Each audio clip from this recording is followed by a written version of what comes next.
বলটে, তুই ক্লাসে বসে ঘুমাচ্ছিস কেন রে? ওঠ বলছি, ওঠ। ওই বদমাস, তুই প্রতিদিন ক্লাসে এসে ঘুমিয়ে পড়িস কেন রে? বাসায় কি ঘুমাস না নাকি? হা হা, সবাই দেখ, বলটেকে ম্যাম মারছে। যা, তোর মতো স্টুডেন্টের আমার দরকার নেই, তুই ক্লাস থেকে বের হয়ে যা। আমি আজকে বলটের পিছু পিছু গিয়ে দেখবো ও সারাদিন বাড়িতে কি করে। যাই যাই, আমি গিয়ে আমার কাজে লেগে পড়ি। আরে কি, বলটে তো দেখা যায় শপিং মলে ঢুকেছে। ওই বলটে, আজকে আমি তোকে মেরেই ফেলবো। সুন্দর করে ফ্লোরটা মুছে দেই, তাহলে কিছু টাকা পাওয়া যাবে। এই তো কয়েনগুলো পেয়েছি। আরে কি, বলটি তো দেখা যায় এখানে কাজ করে। এই যে স্যার, এই কয়েনগুলো রেখে আমাকে কিছু টাকা দিয়ে দিন তো।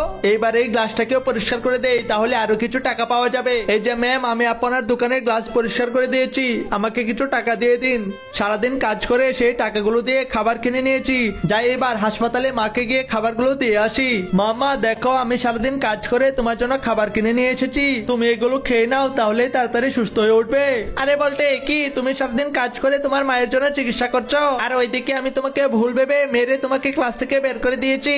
আর তোমার মায়ের চিকিৎসা করার ব্যবস্থা আমি করে দেবো, তুমি কোনো চিন্তাই করো না।